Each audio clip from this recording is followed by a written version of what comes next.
Hi folks, Liz Wood here with a video about New York State's question sampler through Questar. Our goal for this video is to explore the Questar user interface to make sure you're comfortable using it in your classroom. So let's get started. This website will be available to you through the Google Classroom. Like I said, this is the New York State question sampler. This website allows us to recreate the computer-based testing environment. So the first thing that you should notice up top is the option to change your language. This is good for yourself or your students. When you scroll down, the meat and potatoes of the website is within this gray rectangle here. So first, you can select your subject. We're going to start with ELA. Select your grade 3 through 8. Let's go with 5th grade. And then your samplers. So samplers 1, 2, 3, and 4 all have release date test passages and questions. The response box sampler is just the response box without any questions attached at all. We're going to start off with a test that does have questions. So sampler 1. If you click here, it'll take you out to the scoring key with some useful information about where the test came from, as well as links out to those original PDFs. So we're going to go to Start Test. You'll see that the Select Accommodations pops up. Now, this happens because the website does not require us to sign in. That's you and your students, no sign-in required. So it is EdLaw 2D compliant. But on the flip side, you don't get your students' data back, and your students' data is not attached to this assessment.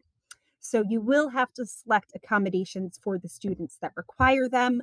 On state test day, all of the accommodations are preloaded, and you won't have to worry about this.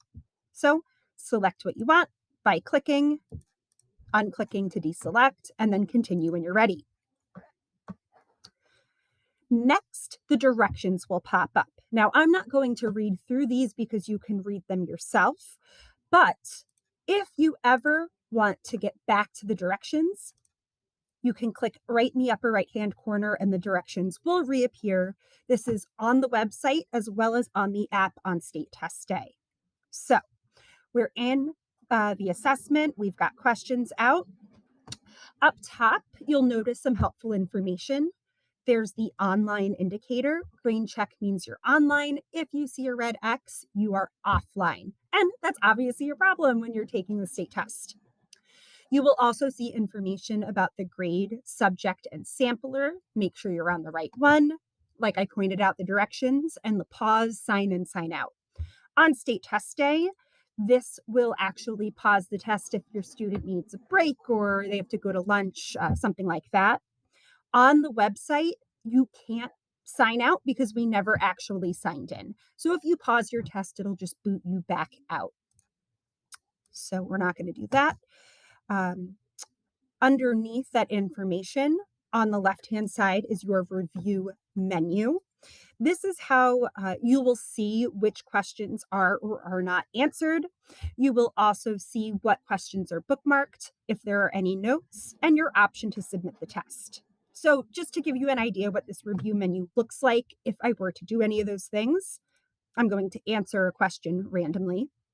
I am going to bookmark this question, a tool on the lower left-hand side, and I'm also going to take a note that I want to come back to later. So now when I go to review, and you can see that these are highlighted in blue. And when I go to review, these little indicators show up. This little guy up here shows that this question's bookmarked. This little square with a pencil shows that I took a note on it. And the fact that it turned white indicates that I have answered the question. Now, if I click, it'll take me to the next question. Now, you'll see when I go to take a note, question 2 does not have a note attached to it. That's because my initial note doesn't attach to my grandma tally. It attaches to my question. So that's something that you want to keep in mind. It might be a better idea to take notes on paper instead of on Questar, but that's up to you and what your students might use these tools for. So we've taken a quick look at the bookmark and note feature. On the bottom left toolbar, there's also the option to zoom in. This is for every student, regardless of disability status. You can zoom back out, and this little circle button with the arrows will reset it to its original form. There's also a highlighter tool, so you can highlight anything in the passage, anything in the question or in your answers, and to turn it off, you just click again. To turn off the highlighter completely, you click on the highlighter again. That's a theme in Questar. Click once to activate, click again to toggle it back off. Now, Answer Eliminator will actually cross out questions. The first time I ever gave the state test, it was a last-minute decision. My students did not get a chance to practice, and they thought, like gamified instruction, it was telling them which answers were wrong. So this one especially is important to practice because it can be tricky for the kids. One other tricky thing about the answer eliminator that you should be aware of, you'll see that I crossed out 3 options. I know that D is my right answer, but I haven't actually selected it. So when I go to look at question 2 is unanswered, even though I've eliminated all of the wrong answers. I have to actually click it for question 2 to show up as answered. So another thing to keep an eye out for while you're working with your students. Our final tool on their toolbar is the line reader. This is adjustable. You can adjust how large your reading window is. You can adjust how large the shade is. You can pull it across the passage or your questions, totally up to you and what your students might use the line reader for. To turn it off, click line reader again and it goes away. In the center here, there are some arrows. This will resize your multiple choice or your extended response. It'll resize your passage so you can choose what to focus on. Just like with the zoom in the center, it'll reset to its original form. If we jump to the end, you'll see that it also has those extended response questions. It's a pretty simple text box where you can just type. There's an undo and a redo button, but nothing else that's much fancier. You can adjust the size of the box using these 3-line triangle. One of the tricks that makes taking the state test way easier is the fact that you can copy and paste.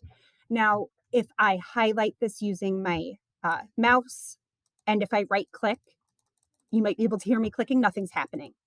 You have to use keyboard shortcuts in order to copy and paste. So if I hold down Control and press C, click where I want my text to go, hold down Control and press V, I can copy and paste right from the passage.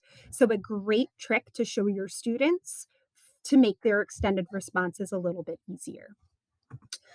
So I'm going to go back to review and submit. You can submit the test even if you didn't answer all the questions. It's going to say, oh, you've got 5 unanswered. That's okay for now. I'm going to press submit. Okay. So you'll see I submitted and now I'm back at the landing page, but my answers were lost to the universe. I didn't sign in. So when I pressed submit, there was nowhere for my answers to go. This will be the same for your students. Once they press submit, their work is gone. So this is a great tool to use for practice. It's not our preferred tool for data collection. That's where you'd want to jump into the eDoctrina. But if it's a question or 2 that you want to see from your students, a quick workaround is to take a screenshot, upload to your learning management system.